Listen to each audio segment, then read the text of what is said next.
So now we're going to kind of do a Q&A session.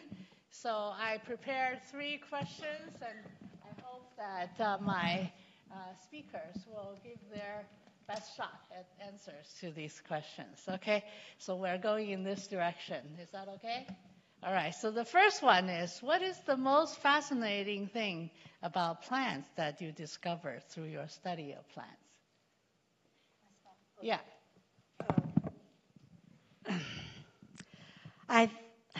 What's the question? Okay. So what is the most fascinating things about plants that you discovered through your study? Okay, that's a good question. I think it's very exciting to see this the genetic diversity among these different plant species. For example, when people work with genome genetics, then they focus on one genome, human. And when we work with the plants, then the plants even the genomes are very different between different species, and even in same species, and they have very different variety.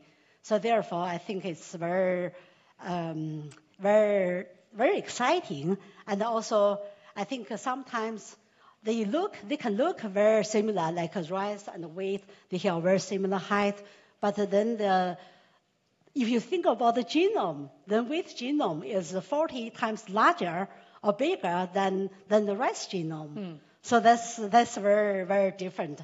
And I'm thinking, but otherwise, this sometimes I think it's also a good thing if, although they are different, but some pathways are very identical. So then, because I work with genome editing, so I really can borrow some information from the other crop of the other plant species and use this knowledge to make some modification. So I think that's something good. All right. Thank you. Yeah, when I studied potato, I found how fluid, dynamic, and plastic of the plant genome could be. I agree. Tomato, between any 2 lines of tomato, they are quite similar, very conserved. Between any 2 potato genome, the difference could be huge. So if you don't tell me it's all from potato, just give you 2 sequences, you must think they are from distantly related. It can up to 15 to 20% of difference. And you know that between human and the chimpanzee, there are only 2% of difference. 2% of genome are different. So this is quite give me an impression how flexible of plant genome could be. Ertao? Okay, I think one most fascinating related to my research is how plants involved to interaction a wide range of microbes. Yeah. Since in 2015, we found that one gene, we call the SERC1, can directly regulate plant defense or plant symbiosis. So I think this open one window we can study how plants distinguish friends or foes. So at that time, it's quite exciting during the past several years, since almost every month or every year, the hypothesis or the concept related to this topic is changed very often. So probably this year we have a concept of this, but next year will be changed. So I think it's very exciting. It's a very funny thing for me. So yeah. Yeah. So to me, through my study of plants, since I was trained in microbiology, so I never really formally trained in plant biology. But what fascinates me the most is the plasticity and resilience of plants. Plasticity means that you can have the same plant species and plant, or it is so rely on its development is so rely on the environment. So all of you have seen bonsai, right? Penzai, right? So you can have a big tree in outside, but if you put it in a pot, it can be a bonsai, right? So that's the plasticity of the plant. So its development is highly dependent on the environmental conditions. At the same time, it's so resilient. So some of us have seen very old trees, right? So they can live for hundreds of years or even over 1,000 years, but they still keep their stem cells, right? So they still have so they're exposed to radiation every day, and then for so many years, but then you still have the same plant. So, and also aging, right? So you talk about aging in animals, but then if you think about aging in plants, it's hard to define, right? So you may have a very old tree, but then something new will come out, like a new branch will come out. So how do you count its age, right? So I found that really, as a biologist, so fascinating. Okay, so the second question is, what is the biggest obstacle in further improving crop yield and resilience? Yeah, that's a good question. So I think over the past 10 years, then biotechnology research has developed many tools, such as genome editing. But then we hear tools to modify genome, but the question remains where to edit, what gene we need to work with. Mm-hmm. So the question is if we hear enough biology. So therefore, I think with all these fancy or modern or this high throughput technologies, we are able to explore new biology efficiently or faster. So I think that's very, yeah. Okay. So, yes. Yes, to me, first we have to identify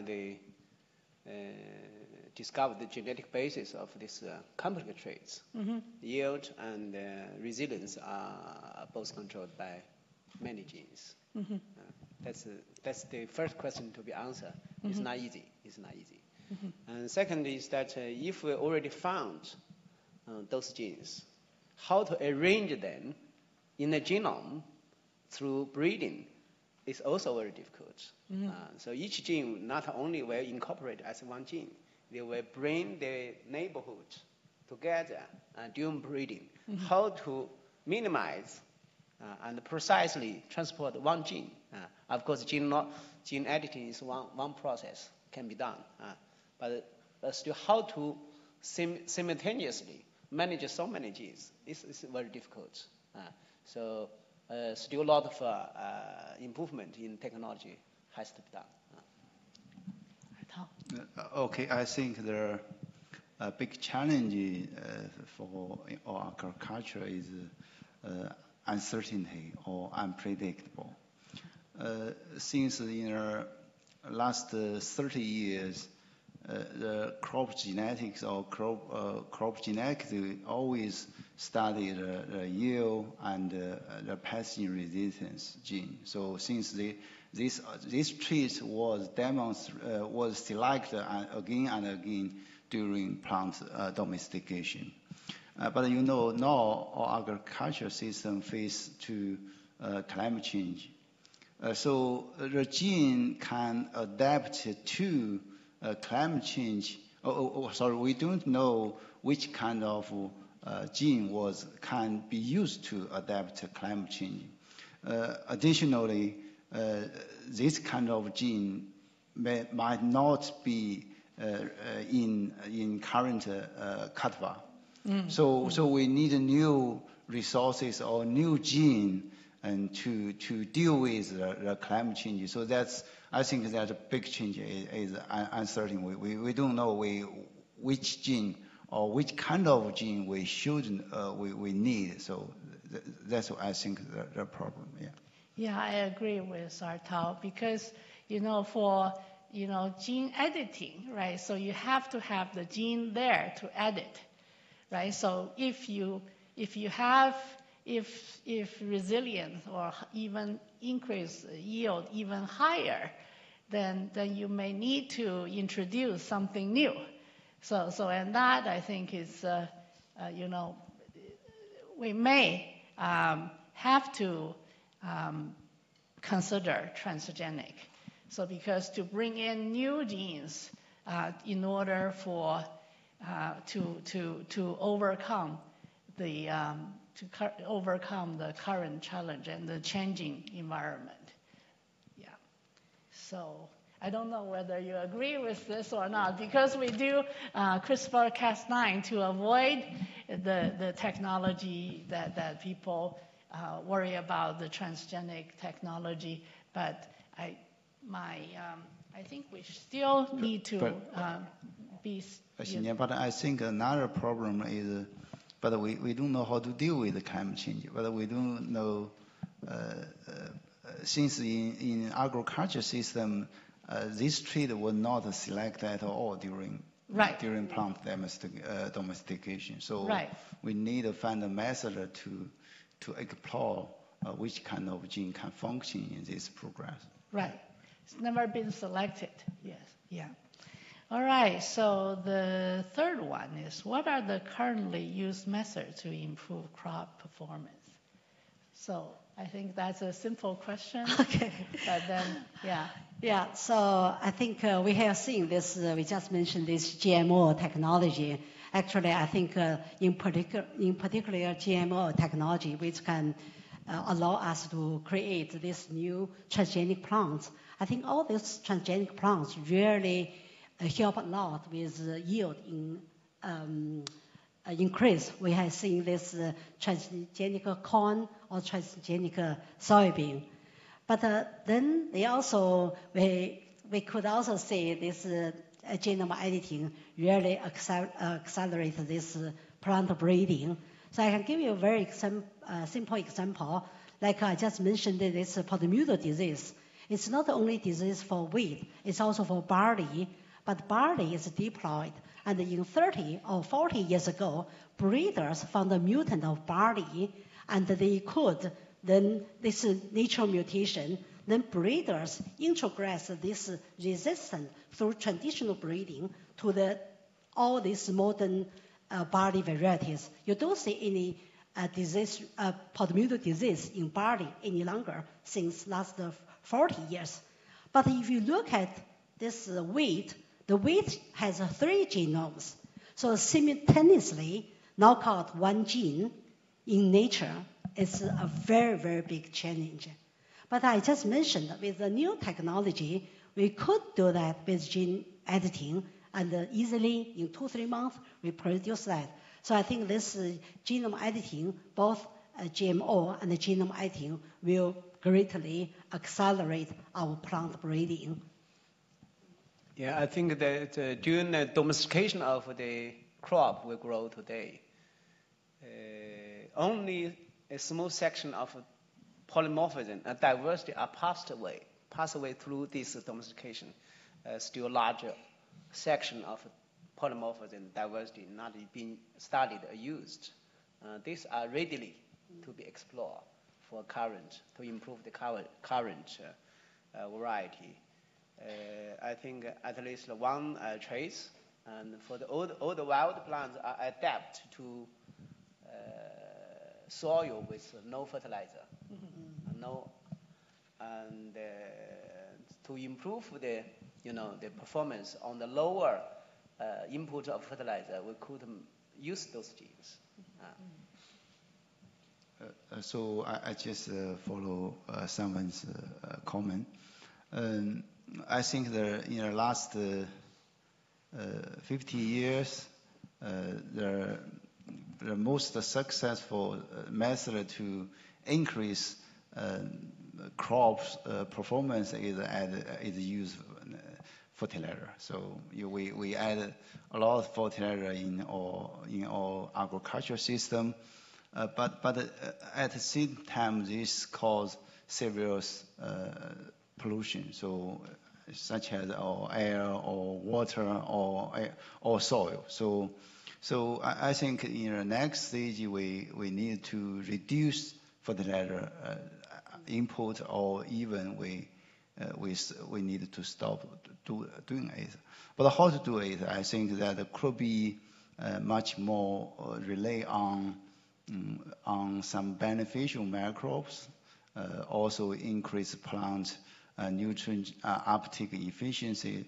But from my side, I think, as I mentioned in my talk, since in our agriculture system, at least the legume rhizobium symbiosis should be much more adapted in our agriculture system. So in this system, we can reduce or even no nitrogen fertilizer applied. So this can clearly reduce nitrogen fertilizer usage.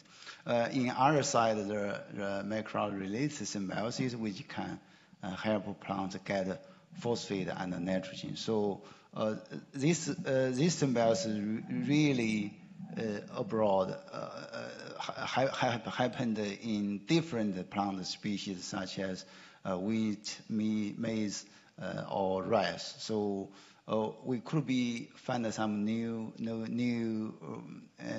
variation.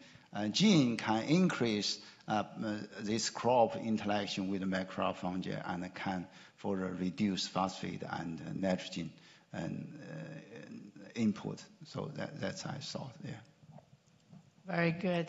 So we have about 8 minutes to answer questions from people who's here to attend this seminar. And I was told that there are quite a few plant labs in Hong Kong, but compared to the number of labs studying plants in mainland, I think there's smaller number. So please use this good opportunity to ask your questions. Yes, please. First of all, very happy to hear such a wonderful topics from you guys. And after hearing this, maybe one sentence coming to my mind, which is, I think the things you guys are doing is small things make greater. Because I can feel like all of the plants we can see every day in our lives, but the very small things maybe you do in the genome make that very big changes. So after hearing two topics in this afternoon, one is the computer science and one is the maybe the things you guys are doing. So I'm wondering and very curious about, do you think the computer science or AI can really help to push your succeed in the maybe the research or the process of the things you're doing? So that's the things I really want to know from your topic or the respects. Yeah, thank you. Okay, thank you for your comments. I think this come back to the second question. And I think this, in order to explore new biology, so we need to combine all these new technologies. And I didn't mention an AI. Actually, I should mention that. I think AI help us a lot. At least in my lab, we use AI or AlphaFold to predict this protein structure. And by this way, we really identified a lot new amino acids. So I think with AI's help, we could get new data and we gain some new insights into some new biology. So, yeah. And I think AI is, thank you for your question. AI will be important to cross-learning, that we have so many plants. And we can learn from each other because all plants share a common ancestor. We could, and all the literatures, all the paper published, they are isolated islands, and we can link them together. And there are there are many ways of use AI, and I think it's very compatible with genomics and bioinformatics we studied. Currently, I try to hear some AI people in my life.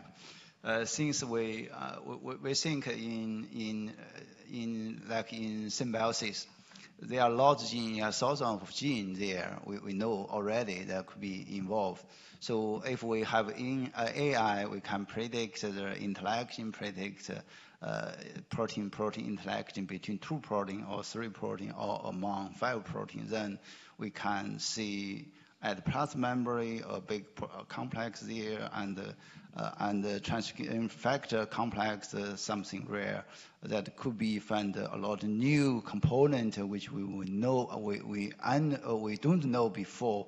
Then we can use reverse genetics to find a new component. That's what I think the AI could help me a lot, at least. Yeah. So to me, we recently had a experience with this because we've been studying a RNA hairpin structure we discovered that regulates translation. But the sequence of the hairpin is not conserved. So then you have to describe this structure, right? So how do you describe this? There's no sequence conservation. So we had to collaborate with Cliff Zhang's lab in Tsinghua University to analyze our translational data and RNA folding data. So we end up then describe the hairpin by the length of the hairpin, the number of hairpins, and also the folding energy. So I think this type of use of AI for data analysis or describing specific phenomenon, I think we will start to use AI more and more frequently. So it's not just for plant research. I think for all biological questions. Yeah. Yes, there's one. Please. Did we answer your question? Good? Yeah. All right. Yes, please. Hello. Thank you very much for all your wonderful presentations. I have a question about global warming.